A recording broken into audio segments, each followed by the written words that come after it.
Hi friends, ప్రపంచంలో ప్రతిరోజు ఎన్నో ఆవిష్కరణలు జరుగుతున్నాయి.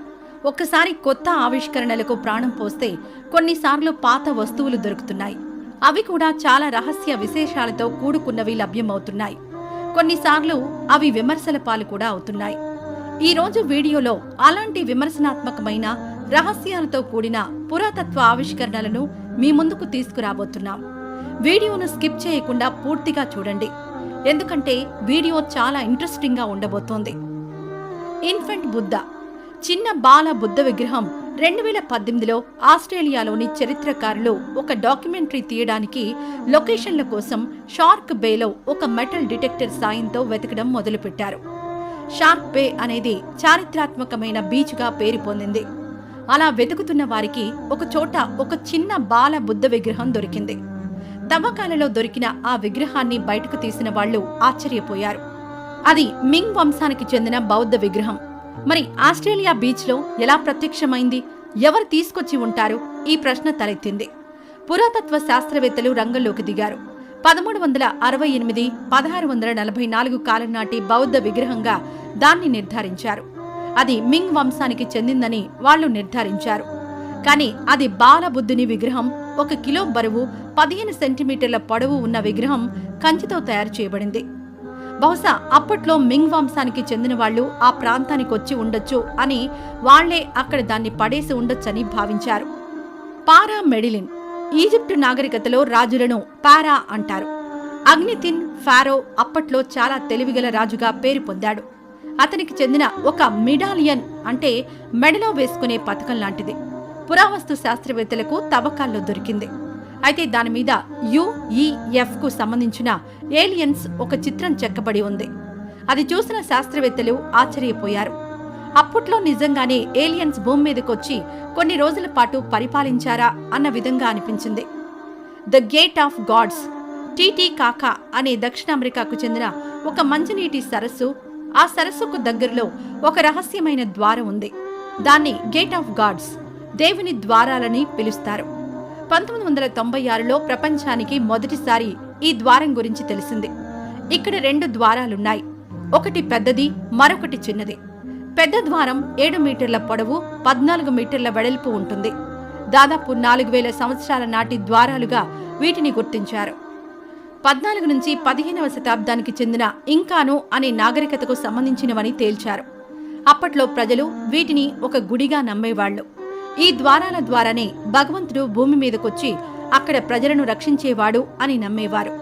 అలాగే ఈ ద్వారం ద్వారా లోపలికి వెళ్తే టైం ట్రావెల్ చేసినట్టు, ఆ తర్వాత అతీత శక్తులున్నాయని కూడా నమ్మేవాళ్లు. అంతేకాదు అక్కడ సరస్సు కూడా చాలా పవిత్రమైంది. చనిపోయిన తర్వాత అక్కడి ప్రజల ఆత్మలు ఆ సరస్సులోనే కలుస్తాయని, అక్కడి నుంచి భగవంతుని చేరతాయని నమ్మేవాళ్లు. అలా ఈ సరస్సు, ఈ ద్వారం ఎన్నో వివాదాలతో చర్చనీయాంశంగా మారింది. టోంబ్ ఆఫ్ జీసస్, జీసస్ ని సమాధి చేసిన విధానం అందరికీ తెలుసు. ఆ విషయాన్ని కొన్ని పురాతన క్రిస్టియన్ మత గ్రంథాల్లో, పుస్తకాల్లో మనకు పొందుపరిచారు. జీసస్ ను జెరూసలేంలోని ఒక చోట అక్కడి సమాధి రాళ్ల మధ్యలో ఒక గుహలాగా తవ్వి అతని శరీరాన్ని సమాధి చేశారని చాలా పుస్తకాల్లో రాసింది. అయితే అది జీసస్ మరణం తర్వాత కొన్ని వేల సంవత్సరాల తర్వాత రాసిన పుస్తకం. కానీ జెరూసలేం అనే ప్రదేశంలో జీసస్ ని సమాధి చేసిన ఆనవాళ్లు ఈ మధ్యనే పురాతత్వ శాస్త్రవేత్తలు గుర్తించారు. అక్కడ చాలా మంది క్రైస్తవుల సమాధులు కూడా కనుక్కున్నారు. ఇవన్నీ జీసస్ సమాధి పైన కట్టినవి. అక్కడే జీసస్ ని సమాధి చేశారు అని విశ్వసిస్తారు భక్తులు. అక్కడ లోపల ఒక చర్చి కూడా ఉంటుంది. ఆ చర్చి లోపల ఉన్న జీసస్ సమాధి పైన ఉన్న మూతని ఈ మధ్యనే ఆ చర్చి సంరక్షకులు తెరిపించారు. ఆ సమాధి లోపల దొరికిన వస్తువులను జీసస్వే అని నమ్మారు. కానీ కాదని కూడా కొందరంటున్నారు. ఇందులో ఏది వాస్తవమో తెలియదు, కానీ ఆ సమాధి జీసస్ కు సంబంధించిందని, అక్కడి వస్తువులన్నీ జీసస్ వాడినవే అన్న చర్చ మాత్రం ఎక్కువగా జరుగుతోంది. యాంటికేతర మెకానిజం, 1900 సంవత్సరంలో మెడిటేరియన్ సముద్రంలో సహజ సిద్ధమైన స్పా కోసం చేస్తున్న పరిశోధనలో ఒక పెద్ద తుఫాన్ వచ్చింది. ఆ తుఫాన్ నుంచి తప్పించుకునే మార్గంలో ఆ శోధకులు జర్మనీకి సంబంధించిన ఒక చిన్న ద్వీపంలోకి అడుగుపెట్టారు. దాని పేరు యాంటికేతర. అక్కడి వాళ్లకు పెద్ద ఖజానా దొరికింది. దాంతోపాటు ఒక యంత్రం కూడా దొరికింది. దానికి గేర్ సిస్టమ్ కూడా ఉంది. మొదట దాన్ని చూసిన పరిశోధకులు అదేదో పడవ సముద్రంలో మునిగిపోయినప్పుడు పడవకు సంబంధించిన భాగం అనుకున్నారు. కానీ దాని గురించిన వాస్తవాలు వాళ్ళకి ఆశ్చర్యాన్ని కలిగించాయి. అది చాలా పురాతనమైంది. అప్పటికి గేర్ సిస్టమ్ గురించి ప్రజలకు తెలియని కాలం కూడా. గ్రీకు నాగరికతలో ఎన్నో విషయాలు ఎప్పటినుంచో పురాతనంగా తెలుస్తూనే ఉన్నాయి. వారు టెక్నాలజీని కనుక్కోవడంలో, కొత్త వస్తువులను తయారు చేయడంలో దిట్టలు అని మనందరికీ తెలుసు. మయాన్ క్యాలెండర్ అనేది పురాతన మయాన్ నాగరికత ఉపయోగించబడిన డేటింగ్ సిస్టమ్. పురాతన మెక్సికన్ మరియు సెంట్రల్ అమెరికా నాగరికతలో ఉపయోగించే అన్ని ఇతర క్యాలెండర్లకు ఇది ఆధారం. మయాన్ అమెరికా నాగరికతకు సంబంధించిన కొన్ని వేల సంవత్సరాల పూర్వమే ఈ క్యాలెండర్లు చేశారన్న ఆనవాళ్లున్నాయి. అంతేకాదు ఆశ్చర్యకరమైన విషయం ఏమిటంటే దీని మీద గ్రహాలకు సంబంధించిన ప్రతి సమాచారం ఉంది. అప్పట్లో టెలిస్కోప్ లాంటి ఆధునిక టెక్నాలజీ లేనప్పుడే గ్రహాల మధ్య దూరం, గ్రహాల గమనం, భ్రమణం అలాంటివన్నీ ఈ క్యాలెండర్లో పొందుపరిచారు. అది ఎలా సాధ్యం అన్న చర్చ ఎప్పటినుంచో నడుస్తుంది.